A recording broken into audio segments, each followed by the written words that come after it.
जय श्री कृष्णा। राधे राधे। नमस्कार दोस्तों, स्वागत है आप सभी का हमारे YouTube चैनल पर। श्री कृष्ण गोविंद हरे मुरारी, हे नाथ नारायण वासुदेव।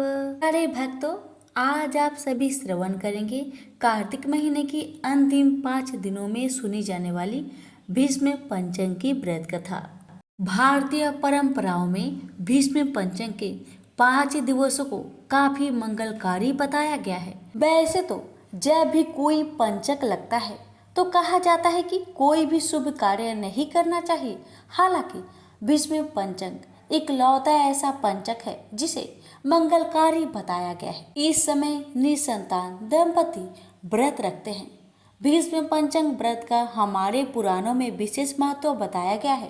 साल 2023 में भीष्म पंचक 22 नवंबर से शुरू होने वाला है, जो कि 27 नवंबर तक चलेगा। ऐसा माना जाता है कि इस व्रत को करने वाले सदाचारी एवं संयमी व्यक्ति को जीवन में किए जाने वाले हर कार्य में सफलता मिलती है। आपको बता दें कि कार्तिक महीने की शुक्ल पक्ष की एकादशी से पूर्णिमा तक का व्रत भीष्म पंचक व्रत के नाम से जाना जाता है। इस दिन महाभारत के मुख्य पात्र गंगापुत्र भीष्म की पूजा की जाती है। महाभारत का ऐतिहासिक युद्ध 18 दिनों तक लड़ा गया था, जिसमें पांडवों की जीत हुई थी। सामने उनके ही सगे संबंधी कौरवों की सेना थी, जिसमें पांडवों और कौरवों के पितामह भीष्म, गुरु द्रोणाचार्य व कुलगुरु कृपाचार्य शामिल थे। अर्जुन के बाणों ने भीष्म पितामह के शरीर को छलनी कर दिया, लेकिन उन्हें इच्छा मृत्यु का वरदान होने के कारण उन्होंने प्राण नहीं त्यागे। वह महाभारत का युद्ध खत्म होने तक जीवित थे। जब युद्ध खत्म हुआ तो वासुदेव श्री कृष्ण पांडवों को लेकर भीष्म पितामह के पास गए और पांडवों को उपदेश देने का आग्रह किया। इस पर पितामह भीष्म ने 5 दिनों तक राजधर्म, वर्ण धर्म, मोक्ष धर्म आदि पर उपदेश दिया। उनके उपदेश के बाद श्री कृष्ण ने कहा कि पितामह, आपने एकादशी से पूर्णिमा तक जो धर्ममय उपदेश दिया है उससे मुझे प्रसन्नता हुई है। इन्हीं 5 दिनों को मैं आपकी स्मृति में भीष्म पंचक व्रत के नाम से स्थापित करता हूँ। जो भी व्यक्ति इस व्रत का पालन करेगा वह जीवन में विविध सुखों को भोगकर अंत में मोक्ष प्राप्त करेगा। तभी से इस व्रत को किया जाता है। तो आइए श्रवण करें कथा। अगर आपको हमारी सुनाई हुई कथा अच्छी लगे तो वीडियो को ज्यादा से ज्यादा शेयर करें। सुनिए कथा। कथा की शुरुआत करते हैं गणेश भगवान से। एक बुढ़िया माई थी, मिट्टी के गणेश जी की पूजा करती थी। रोज बनाए रोज गल जाए। एक सेठ का मकान बन रहा था। वो बोली, पत्थर का गणेश बना दो। मिस्त्री बोले, जितने हम तेरा पत्थर का गणेश गढ़ेंगे उतने में अपनी दीवार ना चिनेंगे। बुढ़िया बोली, राम करे तुम्हारी दीवार टेढ़ी हो जाए। अब उनकी दीवार टेढ़ी हो गई। वो चीने और ढा देवे, चीने और ढा देवे। इस तरह करते करते शाम हो गई। शाम को सेठ आया। उसने कहा, आज कुछ भी काम नहीं किया। वो कहने लगे, एक बुढ़िया आई थी, वो कह रही थी मेरा पत्थर का गणेश गढ़ दो। हमने नहीं गढ़ा तो उसने कहा तुम्हारी दीवार टेढ़ी हो जाए। तब से दीवार सीधी नहीं बन रही है। बनाते हैं और ढा देते हैं। सेठ ने बुढ़िया को बुलवाई। सेठ ने कहा, हम तेरा सोने का गणेश गढ़ देंगे, हमारी दीवार सीधी कर दो। सेठ ने बुढ़िया को सोने का गणेश गढ़ दिया। सेठ की दीवार सीधी हो गई। जैसे सेठ की दीवार सीधी की वैसे सबकी करना। कहानी कहने वाले, सुनने वाले, हुक्कार भरने वाले सभी पर अपनी कृपा सदा बनाए रखना। प्रेम से बोलिए गजानंद भगवान की जय। किसी भी गांव में एक साहूकार था और उसका एक बेटा व बहू भी थे। बहू कार्तिक माह में रोज सवेरे उठकर गंगा स्नान के लिए जाती थी। सुबह जल्दी जाते समय वह किसी भी पराये पुरुष का मुख नहीं देखती थी। एक राजा का बेटा भी सुबह सवेरे गंगा स्नान के लिए जाता था। वह हैरान होता था कि मैं इतनी जल्दी उठता हूँ स्नान के लिए, लेकिन कोई है जो मुझसे भी जल्दी उठकर नहा लेता है। कार्तिक माह के 5 दिन बचे थे कि एक दिन साहूकार की बहू तो स्नान करके वापस जा ही रही थी और उस समय राजा का बेटा स्नान के लिए आ रहा था। आवाज सुनकर वह जल्दी जल्दी जाने लगी, लेकिन जल्दबाजी में उसकी माला मोजरी छूट गई। राजा के बेटे ने उसकी माला मोजरी उठा ली और सोचने लगा कि जिस स्त्री का यह माला मोजरी इतनी सुंदर है, वह स्त्री कितनी सुंदर होगी। उसने पूरे गांव में मुनादी करवा दी कि जिसकी तह माला मोजरी है वह 5 रात मेरे पास आएगी। साहूकार के बेटे की बहू ने कहलवा दिया कि मैं 5 रात आऊंगी, लेकिन किसी को साक भरने बैठा देना। राजा के बेटे ने एक तोते को पिंजरे में बंद कर गंगा किनारे पेड़ पर टांग दिया। बहू सुबह के समय आई, पहली पैरी पर पैर रखा और बोली, हे कार्तिक के ठाकुर, राई दामोदर, पांचों पांडु, छठे नारायण, भीखम राजा, उस पापी को नींद आ जाए। राजा के बेटे को नींद आ गई। बहू नहा धोकर चलने लगी तो तोते से बोली, सुआ सुआ तेरे गल डालूंगी हीरा, तेरी साख भरियो बीरा। सुआ बोला कि कोई बीर भी साख भरता है क्या? वह फिर बोली, सुआ सुआ सुबह तेरे पग घालूंगी नेवर, साख भरियो मेरे देवर। सुआ ने कहा, ठीक है भाभी, मैं तेरी साख रखूंगा। वह तो कहकर चली गई।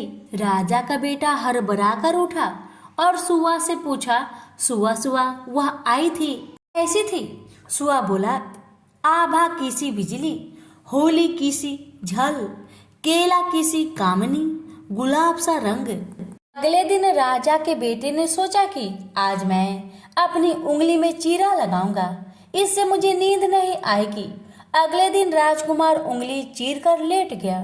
वह आई और भगवान से उसी तरह प्रार्थना करने लगी और राजकुमार को फिर नींद आ गई।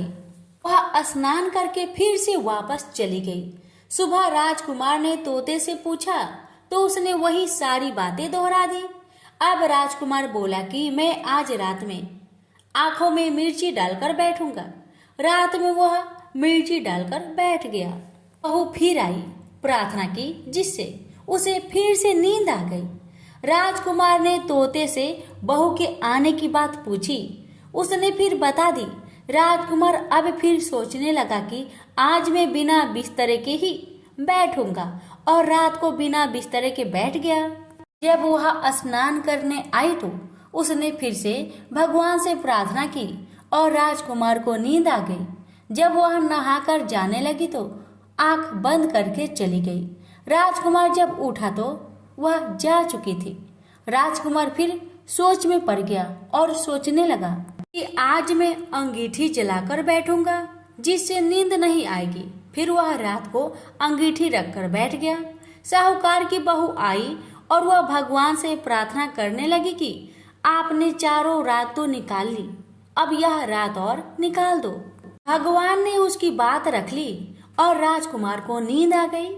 जब वह नहाकर जाने लगी तो तोते से बोली कि इस पापी को कह देना कि 5 रातें पूरी हो चुकी है, वह मेरी मोतियों की माला मेरे घर भिजवा दे।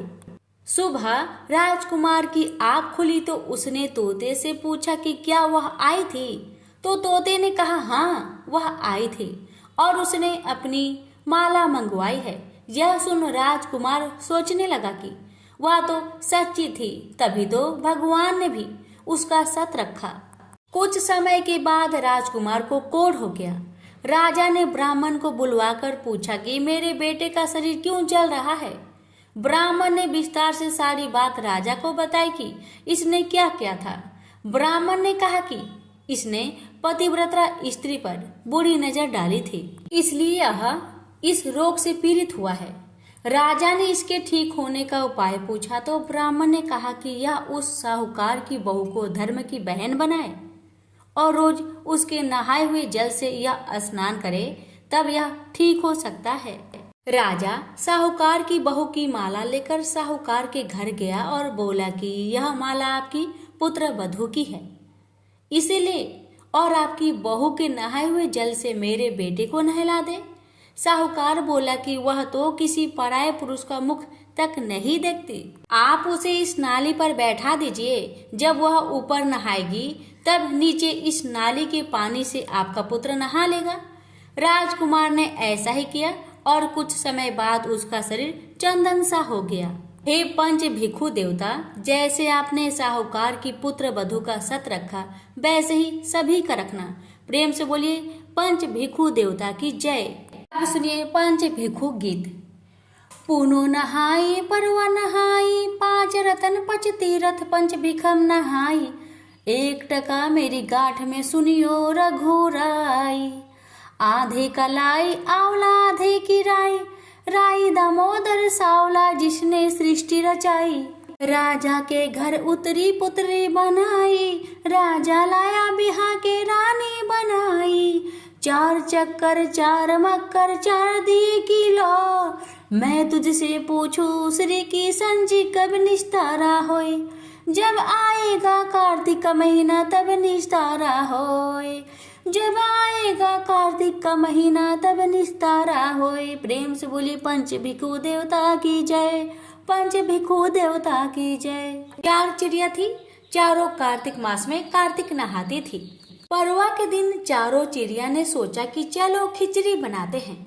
एक चिड़िया चावल ले आई, एक चिड़िया दाल ले आई, एक चिड़िया घी ले आई और एक चिड़िया नमक ले आई। सबने मिलकर खिचड़ी बनाई। सबने सोचा कि पहले नहा लिया जाए तब खिचड़ी खाते हैं। सब चिड़िया नहाने चली गई। पहले एक चिड़िया आई, उसे बहुत जोर की भूख लगी थी। बाकी चिड़िया अभी आई नहीं थी तो उसने खिचड़ी की भाप खा ली। दूसरी चिड़िया आई तो उसने पानी पी लिया। तीसरी चिड़िया ने खिचड़ी खा ली। चौथी चिड़िया आई तो उसने खुरचन खा ली। चारों चिड़िया मर गई। जिस चिड़िया ने भाप खाई थी वह राजा के घर राजकुमारी बनी। जिस चिड़िया ने पानी पिया था वो कुम्हार के घर पैदा हुई। जिस चिड़िया ने खिचड़ी खाई थी उसने ब्राह्मण के घर जन्म लिया और जिस चिड़िया ने खुरचन खाई थी वो हथिनी बनी। कुम्हार की लड़की राजा के यहाँ दासी बनी। ब्राह्मण की लड़की राजकुमारी की सहेली बनी। हथिनी भी राजा के यहाँ ही थी। राजकुमारी को अपने पिछले जन्म की सारी बातें याद थी।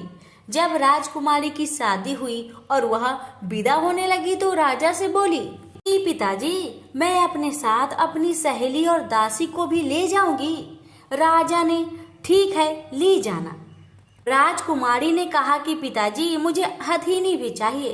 राजा ने कहा अच्छा ठीक है, ले जाओ। राजा ने अपनी नौकर भेजे कि जाओ हथिनी को ले आओ, लेकिन हथिनी उठी ही नहीं। तब राजकुमारी खुद उसके पास गई और उसके कान में पिछले जन्म की बात कही, जिसे सुनकर हथिनी तुरंत उठ गई। राजकुमार यह सब कुछ देख रहा था। उसने कहा कि तुम कौन हो और हथिनी के कान में क्या कहा, जिसको सुनकर हथिनी खड़ी हो गई। राजकुमारी ने कोई जवाब नहीं दिया। राजकुमार ने कहा कि सच सच बता दो, नहीं तो तुम्हारा सर काट दिया जाएगा। तब राजकुमारी ने राजकुमार को पिछले जन्म की सारी बात बताई। राजा ने भी सारी बातें सुनी और कहा कि अगर कार्तिक स्नान का इतना महत्व है तो हम भी जोड़े से कार्तिक स्नान करेंगे और खूब दान पुण्य करेंगे। प्रेम से बोलिए कार्तिक माह की देवी देवताओं की जय। किसी गांव में एक बुढ़िया रहती थी। वह कार्तिक का व्रत करती थी। उसके व्रत खोलने के समय कृष्ण भगवान आते और एक कटोरा खिचड़ी रखकर चले जाते। बुढ़िया के पड़ोस में एक औरत रहती थी। वह हर रोज यह देखकर ईर्ष्या करती कि इसका कोई नहीं है, फिर भी इसे खाने के लिए खिचड़ी मिल ही जाती है। एक दिन कार्तिक का महीना का स्नान करने बुढ़िया गंगा गई।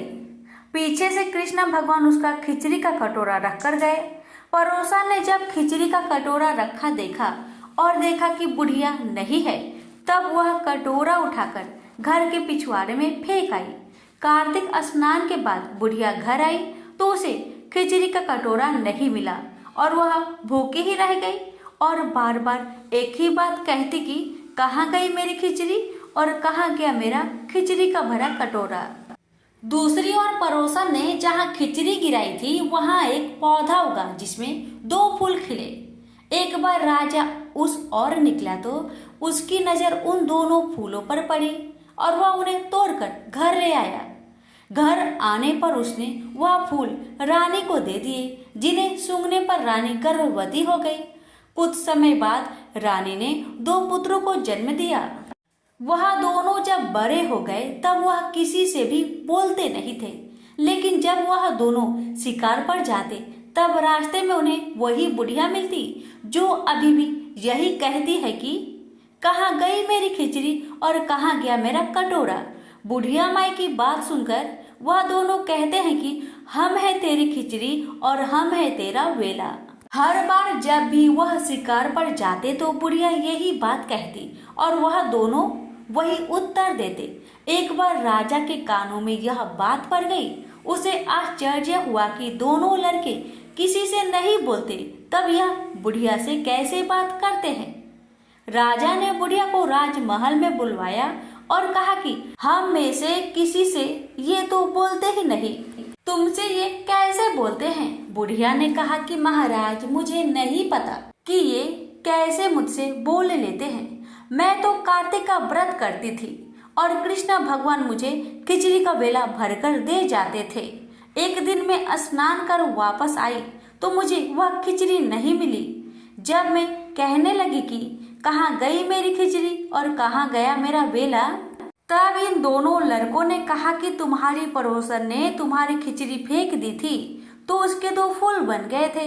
वह फूल राजा तोड़कर ले गया और रानी ने सूंघा तो हम 2 लड़के का जन्म हुआ। हमें भगवान ने ही तुम्हारे लिए भेजा है। सारी बात सुनकर राजा ने बुढ़िया को महल में ही रहने को कहा। हे कार्तिक महाराज, जैसे आपने बुढ़िया की बात सुनी वैसे ही आपका व्रत करने वालों के भी सुनना। प्रेम से बोलिए कार्तिक के ठाकुर की जय, श्री कृष्ण भगवान की जय। तुलसी से जुड़ी एक कथा बहुत प्रचलित है। श्रीमद् देवी भागवत पुराण में इनके अवतरण की दिव्य लीला कथा भी बनाई गई है। एक बार शिव ने अपने तेज को समुद्र में फेंक दिया था। उससे एक महातेजस्वी बालक ने जन्म लिया। यह बालक आगे चलकर जलांधर के नाम से पराक्रमी दैत्य राजा बना। इसकी राजधानी का नाम जलंधर नगरी था। दैत्यराज कालनेमी की कन्या वृंदा का विवाह जलंधर से हुआ। जलंधर महाराक्षस था। अपनी सत्ता के मद में चूर उसने माता लक्ष्मी की पाने की कामना से युद्ध किया, परंतु समुद्र से ही उत्पन्न होने के कारण माता लक्ष्मी ने उसे अपने भाई के रूप में स्वीकार किया। वहां से पराजित होकर वह देवी पार्वती को पाने की लालसा से कैलाश पर्वत पर गया। भगवान देवाधिदेव शिव का ही रूप धरकर माता पार्वती के समीप गया, परंतु माँ ने अपने योग बल से उसे तुरंत पहचान लिया तथा वहां से अंतर ध्यान हो गई। देवी पार्वती ने क्रोध होकर सारा वृत्तांत भगवान विष्णु को सुनाया। जलांधर की पत्नी वृंदा अत्यंत पतिव्रता स्त्री थी। उसी के पतिव्रत धर्म की शक्ति से जलांधर न तो मारा जाता था और न ही पराजित होता था। इसलिए जलांधर का नाश करने के लिए वृंदा के पतिव्रत धर्म को भंग करना बहुत जरूरी था। इसी कारण भगवान विष्णु ऋषि का भेष धारण करके वन में जा पहुंचे, जहां वृंदा अकेली भ्रमण कर रही थी। भगवान के साथ 2 मायावी राक्षस भी थे, जिन्हें देखकर वृंदा भयभीत हो गई। ऋषि ने वृंदा के सामने पल में दोनों को भस्म कर दिया। उनकी शक्ति देखकर वृंदा ने कैलाश पर्वत पर महादेव के साथ युद्ध कर रहे अपने पति जलंधर के बारे में पूछा। ऋषि ने अपने माया जाल से 2 बानर प्रकट किए। एक बानर के हाथ में जलंधर का सिर था तथा दूसरे के हाथ में धड़।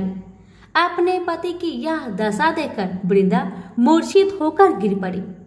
होश में आने पर उन्होंने ऋषि रूपी भगवान से विनती की कि वह उसके पति को जीवित करे। भगवान ने अपनी माया से पुनः जालंधर का सिर धड़ से जोड़ दिया। परंतु स्वयं भी वह उसी शरीर में प्रवेश कर गए। वृंदा को इस छल का जरा भी आभास न हुआ। जालंधर बने भगवान के साथ वृंदा पतिव्रता का व्यवहार करने लगी, जिससे उसका अस्तित्व भंग हो गया। ऐसा होते ही वृंदा का पति जालंधर युद्ध में हार गया। इसी सारी लीला का जब वृंदा को पता चला तो उसने क्रोध होकर भगवान विष्णु को शीला होने का श्राप दे दिया तथा स्वयं सती हो गई। जहाँ वृंदा भस्म हुई वहां तुलसी का पौधा उगा। भगवान विष्णु ने वृंदा से कहा, हे वृंदा, तुम अपने अस्तित्व के कारण मुझे लक्ष्मी से भी अधिक प्रिय हो गई हो। अब तुम तुलसी के रूप में सदा मेरे साथ रहोगी। जो मनुष्य भी मेरे शालिग्राम रूप के साथ तुलसी का विवाह करेगा उसे इस लोक और परलोक में विपुल यश प्राप्त होगा। जिस घर में तुलसी होती है वहां यम के दूत भी असमय नहीं जा सकते। गंगा व नर्मदा के जल में स्नान तथा तुलसी का पूजन बराबर माना जाता है। चाहे मनुष्य कितना भी पापी क्यों न हो, मृत्यु के समय जिसके प्राण मंजरी रहित तुलसी और गंगा जल मुख में रखकर निकल जाते हैं, वह पापों से मुक्त होकर बैकुंठ धाम को प्राप्त होता है। जो मनुष्य तुलसी व आंवलों की छाया में अपने पितरों का श्राद्ध करता है उसके पितर मोक्ष को प्राप्त हो जाते हैं। उसी दैत्य जालंधर की यह भूमि जालंधर नाम से विख्यात है। सती वृंदा का मंदिर मोहल्ला कोट किशनचंद में स्थित है। कहते हैं इस स्थान पर एक प्राचीन गुफा थी जो सीधी हरिद्वार तक जाती थी।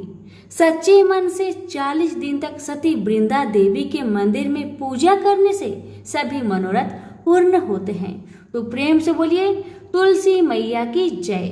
एक बार गणेश जी महाराज एक सेठ जी के खेत में से जा रहे थे तो उन्होंने 12 दाने अनाज के तोड़ लिए। फिर गणेश जी के मन में पछतावा हुआ कि मैंने तो सेठ जी की यहाँ चोरी कर ली। तो गणेश जी सेठ जी के 12 साल की नौकरी करने लग गए। एक दिन सेठानी राख से हाथ धोने लगी तो गणेश जी ने सेठानी का हाथ पकड़कर मिट्टी से हाथ धुला दिया। सेठानी सेठ से बोली कि ऐसा क्या नौकर रखा है, नौकर होकर उसने मेरा हाथ पकड़ लिया। सेठ जी ने गणेश को बुलाकर पूछा कि तुमने सेठानी का हाथ क्यों पकड़ा। तो गणेश जी ने बोला कि मैंने तो एक सीख की बात बताई है। राख से हाथ धोने से घर की लक्ष्मी नाराज होकर घर से चली जाती है और मिट्टी से हाथ धोने से आती है। सेठ जी ने सोचा कि गणेश है तो सच्चा। थोड़े दिनों बाद कुंभ का मेला आया। सेठ जी ने कहा, गणेश सेठानी को कुंभ के मेले में स्नान करा के ले आओ। सेठानी किनारे पर बैठकर नहा रही थी तो गणेश जी उनका हाथ पकड़कर आगे डुबकी लगवा लाए। घर आकर सेठानी ने सेठ से कहा कि गणेश ने तो मेरी इज्जत ही नहीं रखी और इतने सारे आदमियों के बीच में मुझे घसीटकर आगे पानी में ले गए। तब सेठ जी ने गणेश जी को पूछा कि ऐसा क्यों किया। तो गणेश जी ने कहा कि सेठानी किनारे बैठकर गंदे पानी से नहा रही थी तो मैं आगे अच्छे पानी में डुबकी लगवाकर ले आया। इससे अगले जन्म में बहुत बड़े राजा और राजपाट मिलेगा। सेठ जी ने सोचा कि गणेश है तो सच्चा। एक दिन घर में पूजा पाठ हो रही थी, हवन हो रहा था। सेठ जी ने गणेश को कहा कि जाओ सेठानी को बुलाकर ले आओ। गणेश जी सेठानी को बुलाने गया तो सेठानी काली चुनरी ओढ़कर चलने लगी तो गणेश जी ने काली चुनरी फाड़ दी और कहा कि लाल चुनरी ओढ़ के चलो। सेठानी नाराज होकर सो गई। सेठ जी ने आकर पूछा, क्या बात है। तो सेठानी ने बोली कि गणेश ने मेरी चुनरी फाड़ दी। सेठ जी ने गणेश को बुलाकर बहुत डांटा और कहा, तुम बहुत बदमाशी करते हो। तो गणेश जी ने कहा, पूजा पाठ में काला वस्त्र नहीं पहनते हैं, इसलिए मैंने लाल वस्त्र के लिए कहा। काला वस्त्र पहनने से कोई भी शुभ काम सफल नहीं होता है। फिर सेठानी ने सोचा कि गणेश है तो समझदार। एक दिन सेठ जी पूजा करने लगे तो पंडित जी ने बोला कि वो गणेश जी की मूर्ति लाना भूल गया, अब क्या करे। तो गणेश जी ने बोला कि मेरे को ही मूर्ति बनाकर विराजमान कर लो, आपके सारे काम सफल हो जाएंगे। यह बात सुनकर सेठ जी को भी बहुत गुस्सा आया और वो बोले कि तुम तो अब तक सेठानी से ही मजाक करते थे, मेरे से भी करने लग गए।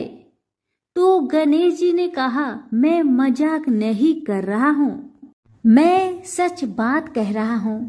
इतने में ही गणेश ने गणेश जी का रूप धारण कर लिया और सेठ और सेठानी ने ही गणेश जी की पूजा की। पूजा खत्म होते ही गणेश जी अंतर ध्यान हो गए। सेठ सेठानी को बहुत धोखा हुआ और उन्होंने कहा कि हमारे पास तो गणेश जी रहते थे और हमने उनसे इतना काम करवाया। तो गणेश जी ने सपने में आकर सेठ जी को कहा कि आपके खेत से मैं 12 अनाज के दाने तोड़ लिया था, उसी का दोष उतारने के लिए मैंने आपके यहाँ काम किया था। गणेश जी की कृपा से सेठ जी के करोड़ों की माया हो गई।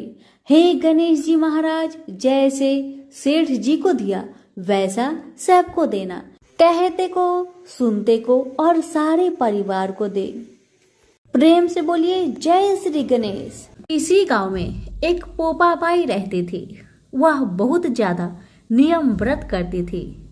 एक दिन उसने भाई व भाभी से कहा कि मैं शादी नहीं करूंगी, इसलिए मेरी झोपड़ी गांव के बाहर बना दो और गांव के सभी लोगों से कह दो कि वह अपनी गाय व बछड़ों को मेरे यहाँ ही घास फूस चरने को भेज दे।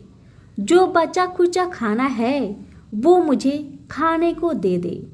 एक दिन नगर का राजा शिकार खेलने जंगल में आया और गांव के बाहर जंगल के पास बनी झोपड़ी देखकर रुक गया। झोपड़ी के पास जाकर उसने आवाज लगाई कि कौन है, लेकिन भीतर से आवाज न आने पर वह लगातार दरवाजा खटखटाता रहा। तब पोपा बाई उठी और कहने लगी कि कौन हो तुम जो बार बार दरवाजा बजा रहे हो, क्यों आवाज लगा रहे हो। राजा ने कहा कि मैं यहाँ का राजा हूँ और तुम्हारे साथ विवाह करूंगा। पोपा बाई ने कहा कि जहाँ से आए हो वहीं चले जाओ, मैं किसी पराये आदमी का मुंह नहीं देखती हूँ। राजा ने पोपा बाई की एक नहीं सुनी और उसे जबरदस्ती उठाकर ले गया। तब पोपा बाई ने राजा को श्राप दिया कि उसका सारा राजपाट नष्ट हो जाएगा। महल में आने पर राजा की रानियों ने सारी बात सुनकर राजा से अनुरोध किया कि इसे वहीं वापस छोड़ आओ। राजा जब पोपा बाई को वापस झोपड़ी में छोड़ने जाने लगा तो रास्ते में पाप की नदी आई जिसमें वह डूब गया। पोपा बाई धर्मराज जी के यहाँ पहुंची और धर्मराज जी ने उन्हें स्वर्ग का राज दे दिया। एक बार एक सेठ व सेठानी मृत्यु लोक से स्वर्ग लोक आए तो उसके द्वार बंद देखकर वह धर्मराज जी से द्वार खोलने का आग्रह करते हैं। धर्मराज जी कहते हैं इस द्वार पर पोपा बाई का राज है। इस पर सेठ सेठानी कहते हैं कि हम पोपा बाई को नहीं जानते। धर्मराज जी उन दोनों की बात सुनकर कहते हैं कि तुम दोनों 7 दिन तक मृत्यु लोक में रहो। 8 खोपरा से राई भरकर 5 कपड़े ऊपर रखकर कहानी सुनकर उद्धापन करना और कहना कि राज है पोपा बाई, लेखा लेगी राय राई। तभी प्रेम से बोले पोपा बाई की जय। विष्णु भगवान की 3 पत्नियां थी, लक्ष्मी, सरस्वती और गंगा। तीनों बड़ी गुणवती और सौम्य हृदया थी, पर तीनों की अलग अलग प्रकृति थी। तीनों भगवान विष्णु के प्रति मन में अनन्य प्रेम रखती थी। स्वयं विष्णु भगवान भी तीनों को अनन्य प्रेम करते थे। भगवान विष्णु ने अपनी तीनों पत्नियों को समान अधिकार प्रदान कर रखा था। तीनों पर स्वतंत्रता के साथ अपने अपने अधिकारों का उपभोग कर रही थी, पर प्रकृति की भिन्नता के कारण सरस्वती के मन में संदेह पैदा हो उठा कि विष्णु मेरी अपेक्षा गंगा को अधिक प्रेम करते हैं। जब संदेह उत्पन्न हो गया तो ईर्ष्या भी पैदा हो उठी। सरस्वती गंगा से जलने लगी, बात बात में उन्हें खरी खोटी सुनाने लगी। गंगा कुछ बोलती नहीं थी, वे चुपचाप सुन लिया करती थी। लक्ष्मी को सरस्वती का व्यवहार अच्छा नहीं लगा। उन्होंने अवसर पाकर सरस्वती से कहा, बहन सरस्वती, तुम जब देखो गंगा को खरी खोटी सुनाती रहती हो। तुम यह अच्छा नहीं कर रही। मेरी बात मानो, गंगा को जली खोटी सुनाना बंद कर दो। पर लक्ष्मी की नेक सलाह सरस्वती को अच्छी नहीं लगी। उनके हृदय में ईर्ष्या की आग जल रही थी। उन्होंने सोचा कि लक्ष्मी गंगा का पक्ष ले रही है, अतः उनके हृदय की आग और भी अधिक भड़क उठी। वे क्रोध भरे स्वरों में बोली, लक्ष्मी, तुम गंगा का पक्ष लेकर मेरा अपमान कर रही हो। मैं इसे सहन नहीं कर सकती। मैं तुम्हें श्राप देती हूँ, तुम नदी बनकर धरती पर प्रवाहित हो जाओ। लक्ष्मी बड़ी शांत प्रकृति की थी। वे सरस्वती के श्राप को सुनकर भी शीतल बनी रही। उन्होंने न तो श्राप का प्रतिवाद किया और न उनके प्रति मुख से कठोर शब्द भी निकले। ऐसा लगा जैसे उनके लिए कुछ हुआ ही ना हो। पर गंगा को सरस्वती का श्राप अच्छा नहीं लगा। वे सरस्वती के श्राप को सुनकर उत्तेजित हो उठी और क्रोध भरे स्वरों में बोली, सरस्वती, तुमने लक्ष्मी को श्राप देकर बड़ा अनुचित कार्य किया है। वे तो तुम्हारे श्राप को सुनकर चुप रही, पर मैं चुप नहीं रह सकती। मैं तुम्हें भी श्राप देती हूँ, तुम भी नदी बन जाओ और धरती पर जाकर प्रवाहित हो। यह सुनकर सरस्वती के मन की आग और भी अधिक भड़क उठी। वे क्रोध भरे स्वरों में बोली, मैं तो नदी बन जाऊंगी, पर तुम भी बैकुंठ में नहीं रह सकती। मैं भी तुम्हें श्राप दे रही हूँ, तुम भी नदी बन जाओ और धरती पर जाकर प्रवाहित हो। इस प्रकार भगवान विष्णु की तीनों पत्नियां कलह और ईर्ष्या के कारण एक दूसरे को श्राप देकर दुख का शिकार बन गई। यह सुनकर भगवान विष्णु को बड़ा दुख हुआ। उन्होंने अपनी पत्नियों से कहा, तुम तीनों ने ईर्ष्या के कारण एक दूसरे को श्राप देकर अच्छा नहीं किया। तुम तीनों ने स्वयं अपने लिए दुख को निमंत्रित किया है, अपने ही हाथों से अपना घर को जलाया है। विष्णु की भर्त्सना से तीनों पत्नियां बड़ी दुखी हुई। वे दुख प्रकट करती हुई विष्णु से क्षमा याचना करने लगी। विष्णु ने कहा, तुम तीनों ने एक दूसरे को श्राप दिया है। श्राप के अनुसार तुम तीनों को नदी बनना ही पड़ेगा, नदी बनकर धरती पर जाना ही पड़ेगा। यह सुनकर लक्ष्मी का मन दुख से भर गया। उन्हें विष्णु का वियोग एक क्षण भी सहा नहीं जा रहा था। वे अपने प्राणों को आंसुओं के रूप में बहाती हुई बोली, प्रभु, मुझ पर दया कीजिए। मैं एक क्षण भी आपके बिना नहीं रह सकती। कोई ऐसा उपाय बतलाइए जिससे मुझे आपसे अलग ना होना पड़े, धरती पर ना जाना पड़े। विष्णु ने कहा, लक्ष्मी, तुम्हें धरती पर जाना ही पड़ेगा, किंतु तुम्हारे हृदय में कपट और ईर्ष्या का भाव नहीं है, अतः तुम मुझे बहुत प्रिय हो। तुम्हें मुझसे अलग नहीं होना पड़ेगा। तुम अर्ध शक्ति से मेरे पास रहो और अर्ध शक्ति के रूप में पद्मावती नदी के रूप में धरती पर जाकर बहो। धरती पर शंखचूड़ नामक एक राक्षस उत्पन्न होगा, वह मेरा ही अंश होगा। तुम तुलसी के रूप में उसकी पत्नी बनोगी। तुम तुलसी के रूप में सदा विष्णु प्रिया बनी रहोगी और जन जन से आदर पाओगी। गंगा को भी भगवान विष्णु से अलग होने का बड़ा दुख था, अतः उन्होंने भी आश्रु नयन निवेदन किया, प्रभु, ऐसा कोई उपाय बताए जिससे मैं आपसे अलग ना हो। विष्णु भगवान ने कहा, गंगे, श्राप बस तुम्हें भी धरती पर जाना ही पड़ेगा। राजा भगीरथ अपने पूर्वजों के उद्धार के लिए तप कर रहे हैं। तुम्हें धरती पर गंगा के रूप में प्रवाहित होना पड़ेगा और भगीरथ के पूर्वजों का उद्धार करना होगा। तुम भगीरथ के पूर्वजों का उद्धार करके समुद्र में मिल जाओ।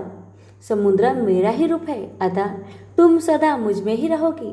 तुम स्वर्ग से उतरने पर शिव की जटाओं में रहोगी। शिव और मुझ में कोई अंतर नहीं है। इस रूप में भी तुम सदा मुझ में ही रहोगी। सरस्वती चुपचाप विष्णु की बातें को सुन रही थी। अंत में भगवान विष्णु ने सरस्वती की ओर देखा और कहा, सरस्वती, तुम अपने अर्ध गुणों से नदी बनकर बहोगी और अर्ध गुणों से ब्रह्मा की पत्नी बनोगी। श्राप का फल तुम्हें भी भोगना ही पड़ेगा। सरस्वती बोली, भगवान, आप तो भेद विभेद रहित है, फिर आप लक्ष्मी और मुझ में भेद क्यों कर रहे हैं? आपने लक्ष्मी को तो अपने पास ही रहने की अनुमति प्रदान की, पर मुझे आप सदा के लिए अलग कर रहे हैं। विष्णु बोले, सरस्वती, किसी को भी न तो मैं विलग करता हूँ और न अपने पास रखता हूँ। मेरी किसी में न तो आसक्ति है और न किसी में विरक्ति है। सबको अपने अपने गुणों और कर्मों के अनुसार ही मेरा सहचार्य प्राप्त होता है। लक्ष्मी निष्कपट हृदय की है। वे ना तो किसी से ईर्ष्या करती है, ना किसी से वैर रखती है। वे सबसे प्रेम करती है और यही कारण है कि वे सदा मेरे साथ रहती है। पर तुम ईर्ष्या और क्रोध के वशीभूत रहती हो। यही कारण है कि तुम्हें मुझसे अलग होना पड़ रहा है। विष्णु के कथन को सुनकर सरस्वती मौन हो गई। उन्हें ऐसा लगा जैसे विष्णु की कथन का प्रत्येक अक्षर मूर्तिमान बनकर खड़ा हो गया हो। सरस्वती का हृदय पश्चाताप की वेदना से जलने लगा। पर अब क्या हो सकता था? अब तो तीर उनके हाथों से छूट चुका था। जो मनुष्य क्रोध और ईर्ष्या के वशीभूत होकर अपने हाथों से ही अपने घरों में आग लगा लेते हैं, उन्हें सरस्वती की भांति ही पश्चाताप की वेदना में जलना पड़ता है। तो प्रेम से बोलिए, लक्ष्मी नारायण की जय। अभी व्रत में सुनी जाने वाली लपसी तपसी की कथा। एक लपसी था, एक तपसी था। तपसी हमेशा भगवान की तपस्या में लीन रहता था। लपसी रोजाना 1.25 सेर की लापसी बनाकर भगवान का भोग लगाकर जीम लेता था। एक दिन दोनों लड़ने लगे। तपसी बोला, मैं रोज भगवान की तपस्या करता हूँ, इसलिए मैं बड़ा हूँ। लपसी बोला, मैं रोज भगवान को 1.25 सेर लापसी का भोग लगाता हूँ, इसलिए मैं बड़ा हूँ।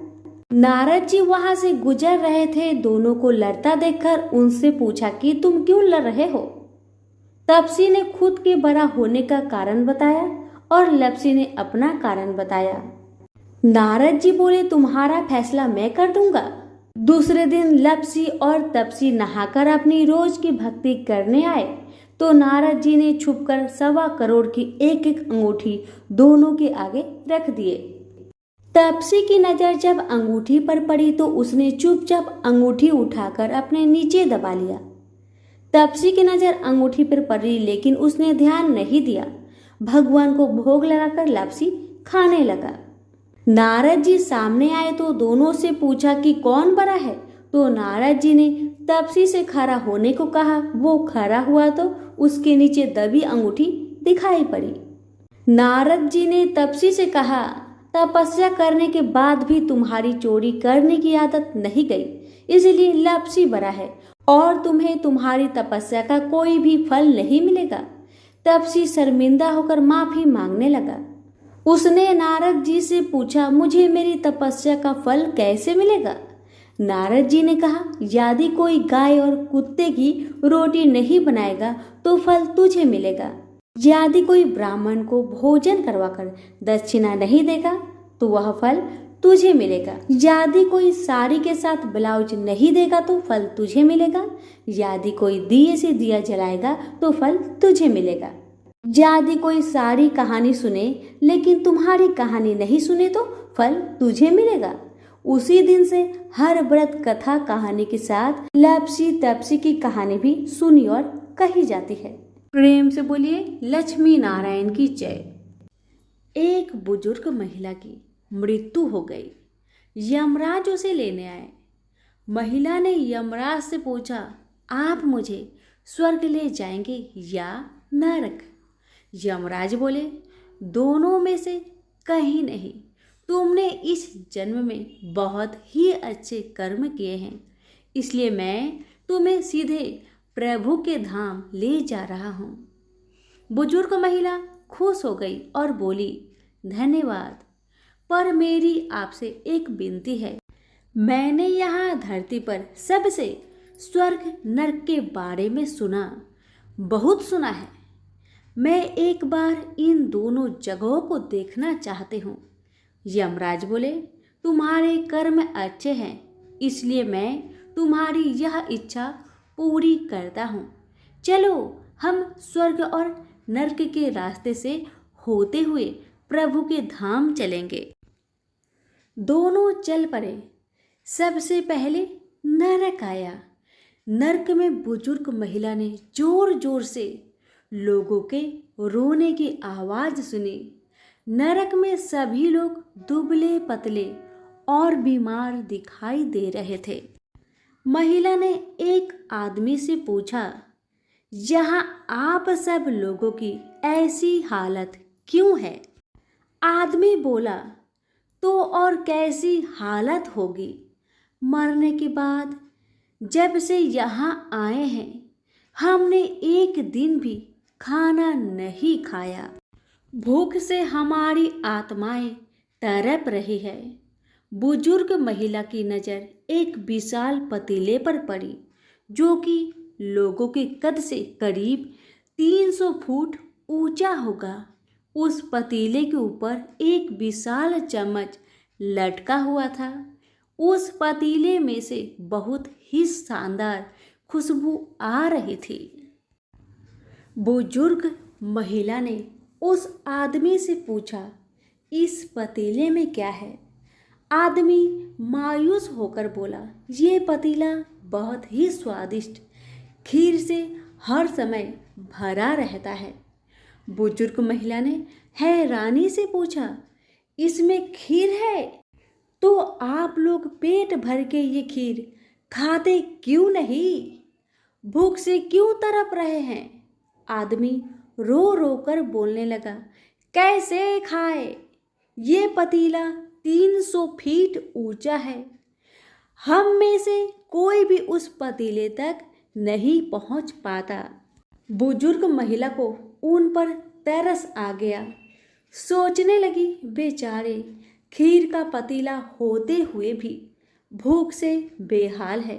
शायद ईश्वर ने इन्हें ये ही दंड दिया होगा। यमराज बुजुर्ग महिला से बोले, चलो हमें देर हो रही है। दोनों चल पड़े। कुछ दूर चलने पर स्वर्ग आया। वहाँ पर बुजुर्ग महिला को सबकी हंसने खिलखिलाने की आवाज़ सुनाई दी। सब लोग बहुत खुश दिखाई दे रहे थे। उनको खुश देखकर बुजुर्ग महिला भी बहुत खुश हो गई। पर वहाँ स्वर्ग में भी बुजुर्ग महिला की नज़र वैसे ही 300 फुट ऊंचे पतीले पर पड़ी। जैसा नरक में था उसके ऊपर भी वैसा ही चम्मच लटका हुआ था। बुजुर्ग महिला ने वहाँ लोगों से पूछा, इस पतीले में क्या है? स्वर्ग के लोग बोले, इसमें बहुत स्वादिष्ट खीर है। बुजुर्ग महिला हैरान हो गई। उनसे बोली, पर ये पतीला तो 300 फीट ऊंचा है। आप लोग तो इस तक पहुंच नहीं पाते होंगे। उस हिसाब से तो आप लोगों को खाना मिलता ही नहीं होगा। आप लोग भूख से बेहाल होंगे। पर मुझे तो आप सभी इतने खुश लग रहे हो, ऐसे कैसे? लोग बोले, हम तो सभी लोग इस पतीले में से पेट भर के खीर खाते हैं। महिला बोली, पर कैसे? पतीला तो बहुत ऊंचा है। लोग बोले, तो क्या हो गया? पतीला ऊंचा है तो यहाँ पर कितने सारे पेड़ हैं।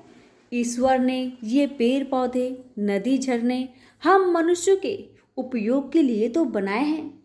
हमने इन पेड़ों की लकड़ी ली, उसको काटा, फिर लकड़ियों के टुकड़ों को जोड़ के विशाल सीढ़ी का निर्माण किया।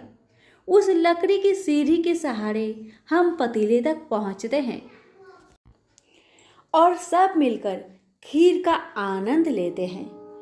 बुजुर्ग महिला यमराज की तरफ देखने लगी। यमराज मुस्कुराए और बोले, ईश्वर ने स्वर्ग और नरक मनुष्य के हाथों में ही सौंप रखा है।